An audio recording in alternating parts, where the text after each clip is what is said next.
This is breaking news from RTV6, working for you. Breaking news to begin this midday as the saga of drug kingpin Richard Grundy appears to be finally over. The man whom prosecutors say led a crime ring that led to numerous trials that ended without convictions was given a life in prison sentence just hours ago on federal charges. Grundy and a group known as the Grundy Crew were linked to numerous crimes in years past, including several murders. Those charges were largely dropped by Marion County prosecutors, and the U.S. Attorney says that that's what makes today's sentence an important day for the justice system.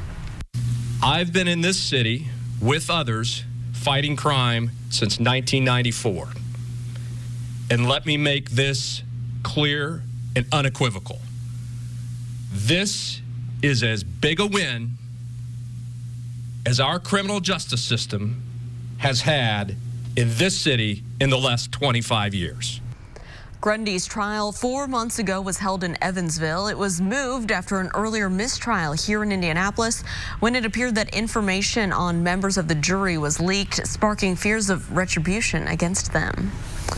Right now, we want to take a look outside right now on our Thursday, a look at our forecast, a downtown view to the west from our camera here. And Todd, you were telling us this morning that, yes, we started out very cold, but we had a little bit of good news coming this afternoon. So what can you tell us right now? Yeah, you know, the temperatures continue to warm across the area. We started off in the mid-20s. We're up to 37 already in Indianapolis. That's warmer than it was the entire day yesterday. 39 right now in Bloomington. 38 is the current temperature up in Muncie and Sullivan at 42 degrees. And I'm expecting most locations here this afternoon to climb into the 40s for your afternoon highs. Now, we also started off with the sunshine this morning.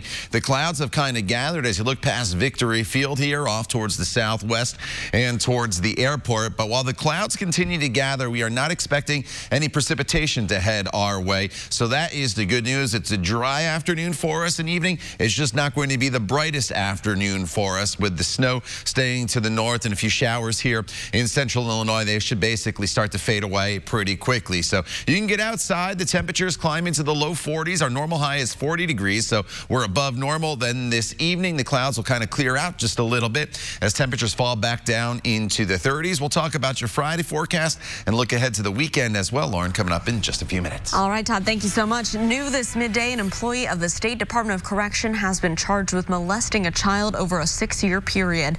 Madison County prosecutors have charged Thomas Fancrum in this case. Fancrum is the executive director of technology at the Department of Correction.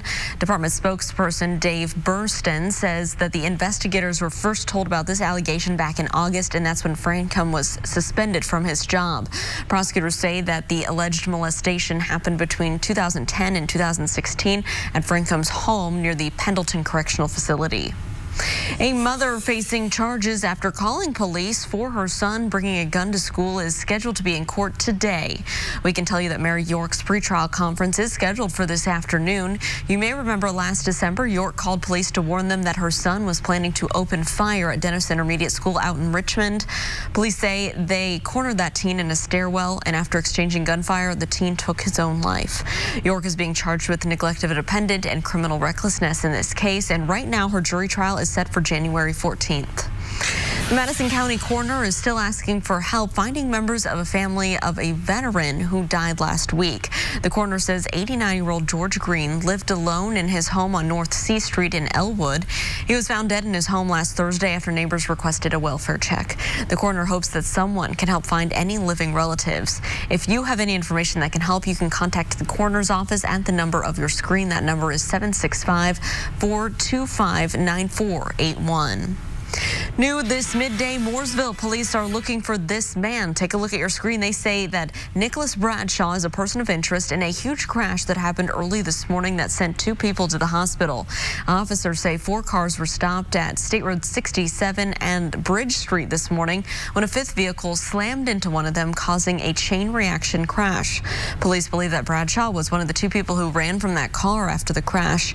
If you know where he might be, you should call Mooresville Police. That number is 317-831-3434. The House Judiciary Committee continues their marathon to consider the historic impeachment against President Trump. The meeting today got off to a fiery start. ABC's Serena Marshall tells us that the Democrats leading the committee hope for a vote by the end of the day. This morning, the House Judiciary Committee. I now call up House Resolution 755, impeaching Donald John Trump, President of the United States, for high crimes and misdemeanors. Poised to move the articles of impeachment against President Trump to the full House of Representatives. But the second day of debate, off to a passionate and partisan divide. Did you actually call for a vote? How does it not sustain you didn't call for a vote? I sustained the point of order. I call for a bill ruling of the chair. As the historic impeachment hearing, only the fourth time in American history, got underway this morning, the president active on Twitter, sending more than 20 retweets in less than 30 minutes, including retweeting himself and old tweets from his personal lawyer. Hashtag unimpeachable phone call, maintaining he did nothing wrong, something Republicans echoed today as they moved to strike the impeachment articles. We've known that there have been 4 facts that have not changed, will never change. The call transcript shows no quid pro quo. Immediately, Democrats moved to strike their strike, insisting the evidence against the president is rock solid. Mr. Chairman, I move to strike the last word. There is overwhelming evidence of the existence of a scheme led by the president, led by his personal lawyer, Rudy Giuliani, to corrupt the American elections, to continue to withhold military aid until such time as a public announcement was made that would smear the president's chief political rival. Republicans then moved to strike that, which set the stage for the ongoing debate to move through along a party line vote, then head to the floor where it is expected to pass in similar fashion next week, which would make President Trump just the 3rd president in American history to be impeached. Already, President Trump looking towards the friendlier turf in the Republican-controlled Senate, but some top GOP senators are indicating they want to keep this short, and that means no live witnesses. Serena Marshall, ABC News, Capitol Hill. Well, coming up, hopefully you aren't missing Hamilton during its run in Indy. We're going to meet one of the musical's cast members who you might know, as this is a bit of a homecoming tour for him. And while Hamilton was about how we broke free from Britain, the British today, well, they're deciding whether they should follow through with the break from the rest of Europe. We'll have the latest on a new round of UK elections. Todd. And Lauren, temperatures are climbing into the 30s right now across central Indiana, and that is a warming trend compared to where we've been the past few days. We're in the 30s now, but we should be in the 40s this afternoon and then stay there for the next couple days as far as high temperatures go. We'll talk all about it on your Storm Team 6 forecast. You're watching the news at noon right here on RTV6. Bacon Show, tonight at 9 on ABC.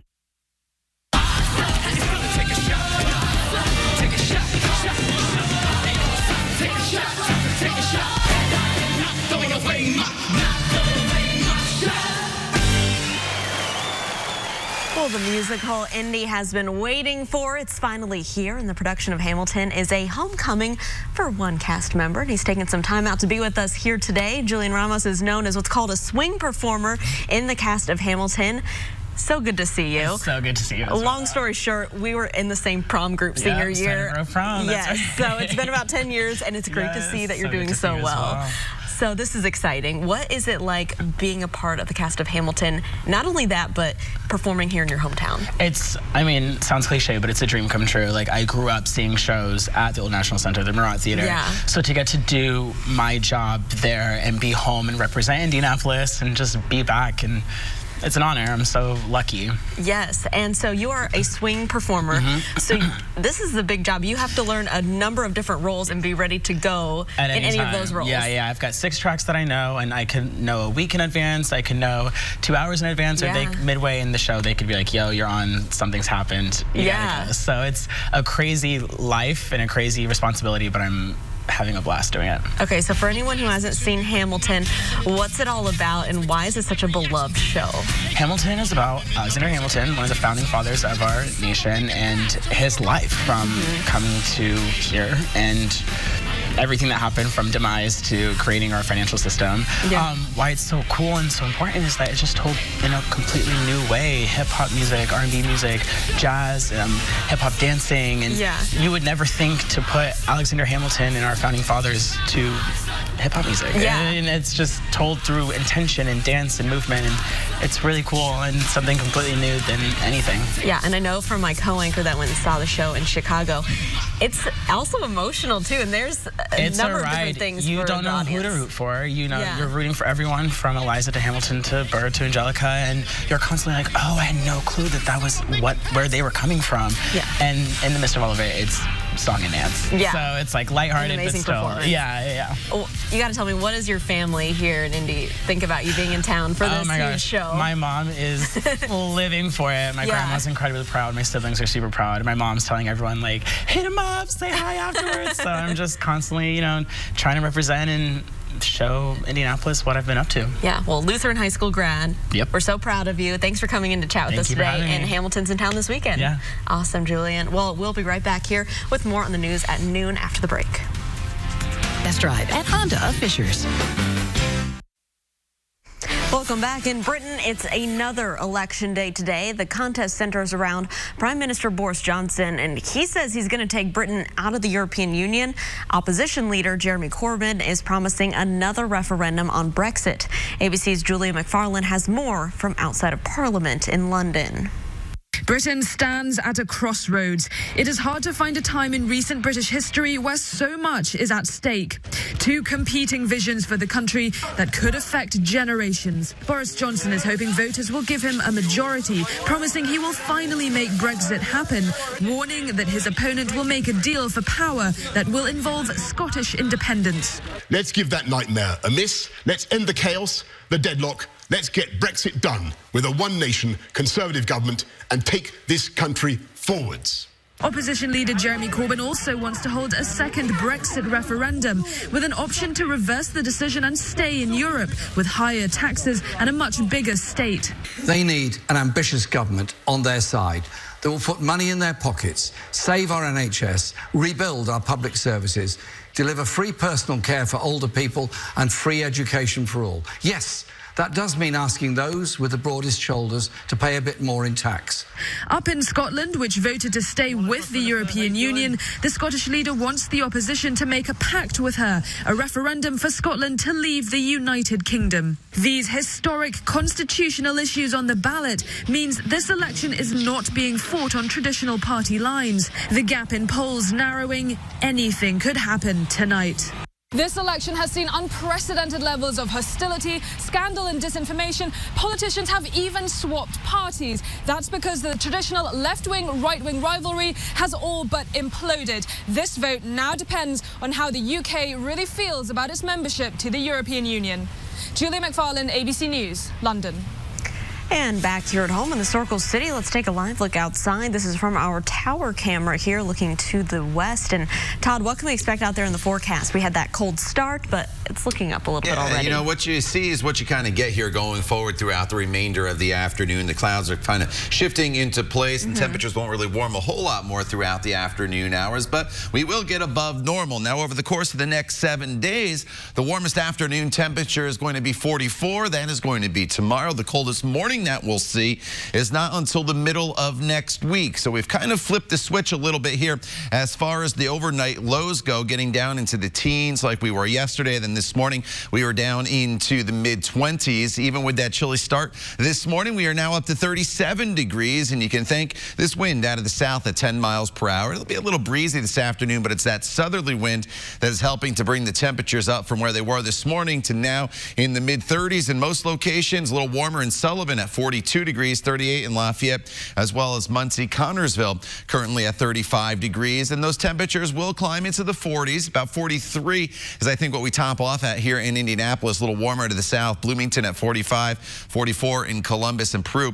Looking at a temperature today at 41 for your afternoon high. So the clouds, they are firmly in place. We had a bright blue sky earlier this morning, and as you look off to the west, there's a lot of cloud cover that goes all the way back into Missouri and into Omaha, and that's what we have to deal with. Very little precipitation with this system as it's moving through. Most of it, as you see, is to the north, but there you can't rule out maybe a sprinkle at best later on this afternoon as that front pushes through, but otherwise it will be dry this evening with temperatures that'll hold pretty steady in the mid-30s. So unlike the past few overnights, the temperatures will hold steady right around freezing throughout the overnight hours, and then for the day tomorrow, we're starting off right around 31 degrees, and we'll get up to 45 for your afternoon highs. So tomorrow is going to be a decent day for us. It's just not the brightest day in our forecast as we round out the work week. Now, fast forward to Saturday. This is the next chance of precipitation. Most of this will be in the form of rain as it makes its way through the area, and it's not a lot of rainfall heading our way. We're probably just looking at some light showers off and on. It may end as a few wet snowflakes on the backside of this system Saturday, but if you do see any snowflakes, temperatures on Saturday are going to be all the way up into the 40s, so anything that does fall will melt as soon as it hits the ground, so not really an issue. Sunday, it's much colder at 33 degrees with partly sunny skies, but once we get to Monday, there's another storm system that's heading our way, and this one, the cold air is in place initially, so on Monday morning, it looks like we could start off with a wintry mix. Not the way we want to start off our work week across the area, but I do think as the day goes on, temperatures warm enough to bring it over to mainly rain for most of us, maybe stay in a wintry mix to the north, but it's definitely a storm system that we'll have to continue to monitor. If the track stays a little further to the south, it may run a little colder. That means a little more snow. If it comes north, it could be more in the way of rain, but nonetheless, several days before we have to fine-tune that forecast for you. Until we get to that point, we're in decent shape with temperatures, at least through Saturday, that will be in the 40s. I'm rooting for snow just because it's pre-Christmas. I know. I feel like we need it. It's leading up to, the week before Christmas. Everybody wants a little bit of snow. We may be able to get some in spots. All right, Todd, thank you so much. Well, covering education now, we do want to talk to you about what's going on in Washington Township. They did pass a vote last night to put 2 referenda on the ballot in May. The voters there will be voting on $418 million in taxpayer money that will go before them in May of next year. One is for $16 million annually over 8 years for operating costs. The other is for $285 million for construction projects. The district, they're saying that money is needed for things like additional school police officers, athletic coaches, bus drivers, and mechanics. Right now, let's take a live look outside from our IMS Pagoda camera here, looking back towards the city skyline. We'll have much more coming up right here on the news at noon, just after the break. Your replacement window hero. This is RTV6 News at Noon, working for you. I'm Ted Rollins. Today on Court TV, we are in Lansing, Michigan for a murder trial involving students from Michigan State University. 22-year-old Isai Baronis was shot and killed while trying to break up a fight between 4 women in October of last year. 30-year-old Stephen Washington is accused of shooting Baronis. Washington claims he didn't do it. We'll have live coverage throughout the day. Harvey Weinstein, who hobbled into a New York courtroom with a walker yesterday, is scheduled for back surgery today.